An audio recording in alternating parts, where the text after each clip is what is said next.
जी जी बताइए। सर हम कल एरस थाने गए थे, हाँ तो हाँ। हमको वहाँ पर सर एक गोष्ठी कराना है, अपराध नियंत्रण गोष्ठी। ओके। तो आपके लिए बताया था कि आप मतलब आपकी बड़ी तारीफ की, तो आपसे अध्यक्षता कराना है मुझे एरस थाने में। एरस थाने में तो मेरी अध्यक्षता कराना चाहते हैं? ये बात कुछ जम नहीं रही है। जी, मतलब ऐसा है कि हमारी एक संस्था है, लखनऊ अपराध से हम पेपर निकालते हैं, ओके। और हम लोग पूरे थाने क्षेत्र में, पूरे उत्तर प्रदेश के थाना क्षेत्र में एक जनता पुलिस समन्वय गोष्ठी कराना चाहते हैं, जिसमें जनपद जालौन में हमारे करीब 6 थाने निपट गए हैं। अब हाँ कुछ हाँ। हम यहाँ पे झांसी जिले में भी कराना चाहते। तो कल हम एरच गए थे, तो आपके बारे में बड़ी तारीफ सुनी, तो हमने कहा आप जो है कप्तान साहब आएंगे, तो कप्तान साहब तो मुख्य अतिथि होंगे, हाँ हाँ। और आपको हम एक अध्यक्ष, आपके माध्यम से गोष्ठी में अध्यक्षता कराना चाहते हैं आपसे। भाई कोई भी गोष्ठी होती है उसमें एक ईमानदार व्यक्ति अध्यक्ष बनाया जाता है उसमें, कोई भी। तो अच्छा, आपके पहले बारे ये में बड़ी बताइए, तारीफ अभी है। एसपी कौन है अभी? अभी नई लेडीज आई हैं सर एक। ओके, क्या नाम है? अभी नाम हम अभी आपको बताते हैं। आज मैं लखनऊ से यहाँ झांसी आ गया हूँ। ओके। जी देखो, अ, अपन कुछ खुल के बातें कर ले। जी, हाँ जी, बिल्कुल खुल के बातें करें, और क्या। देखो, क्या इस संगोष्ठी से, मैं ये नहीं कह रहा जी हूँ कि आप मत करिए, आप अच्छा काम कर रहे हैं। जी, हाँ जी, हाँ जी। क्या इस संगोष्ठी से हम आम जनता का भला करना चाहते हैं? जी सर। उस तो हम, हाँ, अगर आपको टाइम हो तो अपना गोष्ठी का हम प्रारूप बता दें। हाँ, जरूर बताइए। हाँ जी, हाँ। इसमें हम लोग ये कर रहे हैं कि प्रत्येक गांव से 4-4 लोगों को आमंत्रित कर रहे हैं। एक तो ओके। प्रधान को, एक पूर्व प्रधान को, एक बीडीसी मेंबर, एक आपके पुलिस का चौकीदार। ओके। इन लोगों से, हाँ, इन लोगों से ये कहा जाएगा कि अपराध के नियंत्रण में अगर आपके पास कोई विचार हो तो आप अपने व्यक्त करें।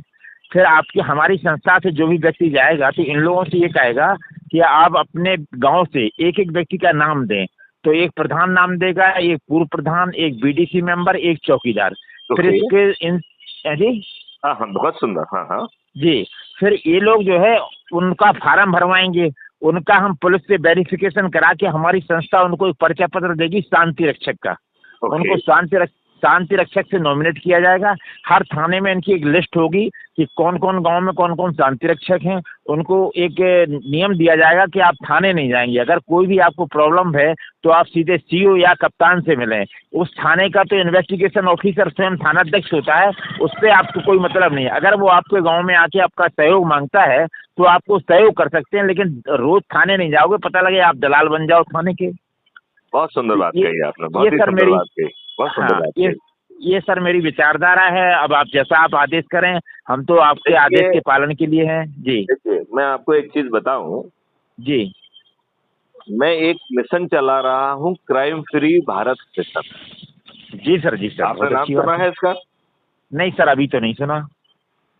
हमने एक यूट्यूब चैनल हमारी चल रही है जिसका नाम है, हाँ, जिसका नाम है क्राइम फ्री, एक क्राइम फ्री भारत मिशन। जी हाँ, जी हाँ, जी, अभी ठीक है हम ना? इसको सब्सक्राइब कर लेते हैं, अभी थोड़ी देर में। करेक्ट। उसमें जी 6300 वीडियोज हैं जी जो ये बता रहे हैं कि ये देश बदल जाएगा।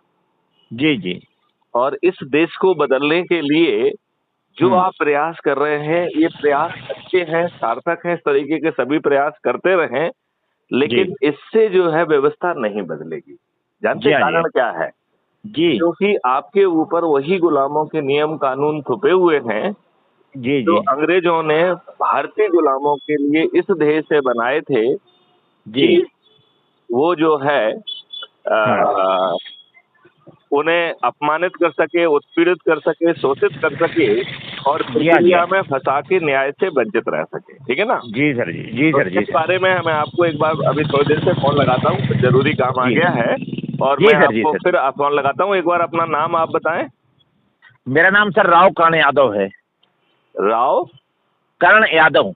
राव करण यादव। तो मैं आपका नंबर जी सेव कर लेता हूँ और जी सर, 15 जी मिनट सर। बाद मैं आपको फोन लगाता हूँ। Thanks sir, thanks sir, right. Thanks जय हिंद, जय सर। भारत, वंदे मातरम, जय गुरु। आप अच्छी बात कर रहे थे। मैंने कि जब हम एक भी पचड़े में पढ़ ही नहीं रहे हैं, खराब काम कर ही नहीं रहे हैं, और सिर्फ हमने इतने बड़े महापरिवर्तन की जो इन लोगों से बात करते हैं कि हमारे देश में अगर हम जाग जाएं और अपने जानकार पहचानकार यारे प्यारे दोस्त रिश्तेदारों को सिर्फ ये बताना है कि हमारे मात्र सदस्य बनने से हमारा जो लक्ष्य है, पूरे देश के अंदर हम सरकारी आंकड़ों को माने तो 146 करोड़ की जनता है, लेकिन जहां तक हमारा मानना है कि हमारे देश में 150 करोड़ से लेकर के 160 करोड़ की जनता रह रही है, खा रही है, पी रही है और संसाधनों का उपभोग कर रही है। इतनी बड़ी जनता में से हमारा लक्ष्य है मात्र 100 करोड़ तक पहुंचने का। और 100 करोड़ लोग अगर एक बार सदस्यता ले लेते हैं, फिर हमारा दूसरा पड़ाव शुरू होता है कि वो 100 करोड़ लोग एक बार के आवाहन करने पर अपने घर के आंगन में, अपनी छत के ऊपर, अगर कुछ भी नहीं है, अपने दरवाजे के सामने चबूतरे पर खड़े होकर के एक दीपक जलाना है, ताली बजाना है, थाली बजाना है और एक बार अपने देश के प्रधानमंत्री से या अपने राज्यों के जो मुख्यमंत्री हैं उनसे सिर्फ इतना सा अनुनय विनय प्रार्थना करना है कि श्रीमान जी, आज हमारे पैरों में जो बीमारियां फटी हुई हैं, या तो आप उनके ऊपर स्नेह लेप लगाने का कार्य करें, क्योंकि हमने आपके ऊपर विश्वास करके आपको शीर्ष जो सत्ता है वो सौंपने का कार्य किया है। और अगर आप हमारी पीड़ा का हरण नहीं कर सकते हैं तो फिर हम अपने बीच में से जो 100 करोड़ लोग हैं उनमें से मात्र 546 लोग जो अच्छी छवि के हैं, जो अपराधी किस्म के नहीं हैं, जो व्यक्ति देश के लिए और समाज के लिए अपना समर्पण देना चाहते हैं और कुछ करना चाहते हैं, अच्छा भारत देना चाहते हैं, उन लोगों को आगे लाएंगे और 100 करोड़ लोग उनको चुन करके लोकसभा में, विधानसभा में और राज्यसभा में पहुंचा देंगे। वो लोग हमारे देश के लिए ऐसा काम करेंगे जहां न तो अपराध होगा, ना भ्रष्टाचार होगा, ना टैक्स की मार होगी, ना बेरोजगारी होगी और राम राज की स्थापना होगी, जिसमें हमारे किसान भाइयों की जो आमदनी है आज की तुलना में 5 गुनी होगी, जो मजदूर भाई हैं उनकी आज की तुलना में 10 गुनी होगी, जो एक सिंपल से सिंपल परिवार होगा उसको 5 साल के अंदर अंदर 2 लाख रुपए तक जो खरीदारी की जो क्षमता होगी उसकी 2 लाख तक पहुंचा देंगे कि हर परिवार की जो आमदनी है 1 लाख होगी और उनको जो भी सामान खरीद के लाएंगे उसमें 50% का उनको छूट मिलेगा। फ्री किसी को कुछ नहीं मिलेगा। फ्री भी बांटेगा जो आदमी, वो देश को गड्ढे में लेके जाएगा। और जब हमारे देश की अंदर पेपर करेंसी नहीं होगी, भ्रष्टाचार नहीं होगा, रोडों के ऊपर एक्सीडेंट नहीं होगा और जो व्यक्ति ऐसी डिवाइसें लगाने का काम करेंगे, जो इंजीनियर होंगे कि अगर आपकी गाड़ी ओवर स्पीड चल रही है तो भी आपका चालान कटेगा, अगर आपने सीट बेल्ट नहीं लगा रखी है तो भी आपका चालान कटेगा, आपके पास वैध लाइसेंस नहीं है तो भी आपका चालान कटेगा, अगर आपकी गाड़ी का पॉल्यूशन नहीं है, आरसी नहीं है तो भी आपका चालान कटेगा और चलते चलते कट जाएगा। सीट बेल्ट नहीं लगाई और आपने गाड़ी को गियर लगा दिया, आपका चालान कट गया और पहुंच जाएगा अपने आप सरकार के खाते में।